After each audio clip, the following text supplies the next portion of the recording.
Cycle, शायद ही ऐसा कोई होगा जो इसके बारे में नहीं जानता हो, और मैं थोड़ा सा ज्यादा जानता हूँ। साइकिल की चैन ही उसका सोल होती है। समझ लो जैसे किसी पेशेंट के लिए ऑक्सीजन पंप। अब अगर उस चैन की जगह मैं कोई रस्सी बांध दूं और उस साइकिल को अमेज़न के जंगल या न्यूयॉर्क सिटी में चला दूं, तो क्या हो, थोड़ा चलेगी फिर घिस घिस के टूट जाएगी, है ना। अब सोचो आपकी बॉडी के लिए भी एक चैन होती है, हिप फ्लेक्सस। चैन टाइट नहीं तो पावर ग्राउंड तक पहुंचेंगे ही नहीं। स्प्रिंटिंग का स्टार्ट हो, एक्सेलरेशन हो या जंप का पुश, सब कुछ इन्हीं पर डिपेंड करता है। अगर ये वीक है तो इम्प्रूवमेंट ऑप्शनल है, इंजरी गारंटेड है। जैसे रस्सी घिस घिस के टूट जाती है, वैसे ही हिप फ्लेक्सस की वीकनेस से हैमस्ट्रिंग पुल, ग्रोइंग स्ट्रेन या हिप टाइटनेस होती है। इसको याद रख, सही एंगल प्लस सही form is equal to guaranteed performance boost. और अगर आपका पैर लिफ्ट होने में डिले करता है तो वो सिग्नल है, मुझे ट्रेन करो। हेलो, मैं मास्टर हूँ और आज बात करने वाले हैं engine of sprinting hip flexors की। मेरा चैनल उन एथलीटों के लिए है जो सेल्फ ट्रेनिंग करते हैं, जिनके पास कोच नहीं है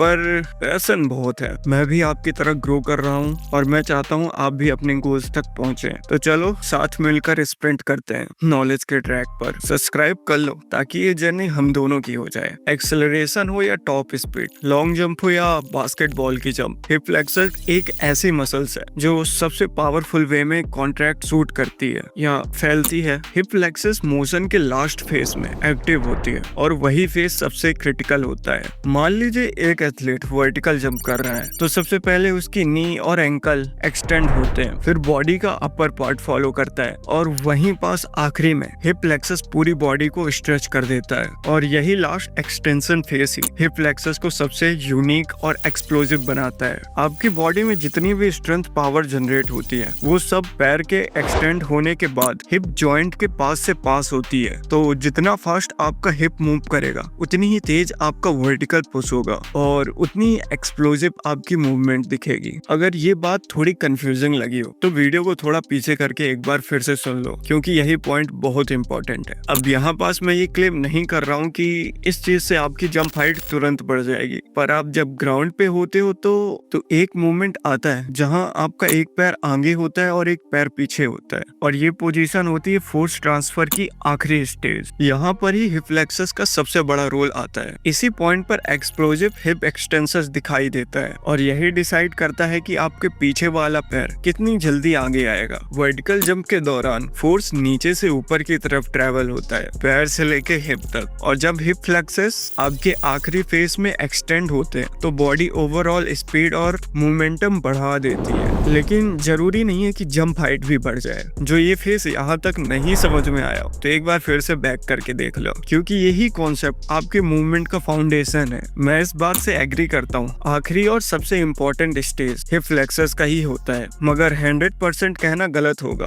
और भी मसल्स होती हैं लाइक ग्लूट्स, हैमस्ट्रिंग और कोर जो लास्ट फेज में कंट्रीब्यूट करती हैं, पर हिप फ्लेक्सस जैसे एक्सप्लोसिव आउटपुट कोई नहीं दे पाता उस टाइम पे। मैं छोटी छोटी कॉम्प्लेक्सिटीज नहीं क्रिएट करना चाहता हूँ, इसीलिए इसको सिंपल रखते हैं। फोकस सिर्फ उस मसल्स पर रखो जो लास्ट फेज में एक्सेलरेशन को फिनिश करने का काम करती है। That's your hip plexus. I hope कि अब तक आप ऊपर से सारी चीजें समझ गए होंगे। अब हम थोड़ा डीप में जाएंगे, लेकिन उसके पहले एक बात, अगर आप फुट स्ट्राइक ही सही से नहीं कर पाते हो, मतलब कि ग्राउंड को एफिशिएंट तरीके से हिट ही नहीं कर पाते हो, तो हिप फ्लेक्सस का यूज करना भूल जाओ। मैंने इस वीडियो में फुट स्ट्राइक और ग्राउंड रिएक्शन फोर्स को फिजिक्स प्लस साइंटिफिक एंगल से एक्सप्लेन किया है और यूसेन बोल्ट के कोच ग्लेन मिल्स का फॉर्मूला भी शेयर किया है, और वो किस एंगल से प्लस किस टाइमिंग के साथ काम करते थे, उनकी साइकोलॉजी ऑफ फोर्स एप्लीकेशन क्या होती थी, ये सब कुछ बताया। तो ये वीडियो देखने के बाद वो वीडियो जरूर चेक करना, लिंक डिस्क्रिप्शन में मिल जाएगा या मेरे चैनल पेज पे जाकर वीडियो देख सकते हो। अब अपने टॉपिक पर वापस आते हैं। हिप फ्लेक्सस को अपने इवेंट के हिसाब से कैसे ट्रेन करें ताकि रिजल्ट फास्ट आए, परफॉर्मेंस लॉन्ग टर्म बने और इंजरी का रिस्क 0 हो जाए। हर एथलीट के इवेंट का अपना एंगल और अपना बॉडी पोस्चर होता है। मैं एग्जांपल के लिए स्प्रिंटिंग का यूज कर रहा हूँ और मैं हमेशा कहता हूँ ट्रेनिंग हमेशा इवेंट स्पेसिफिक होनी चाहिए। मतलब आपको उस फेज को ट्रेन करना है जो आपके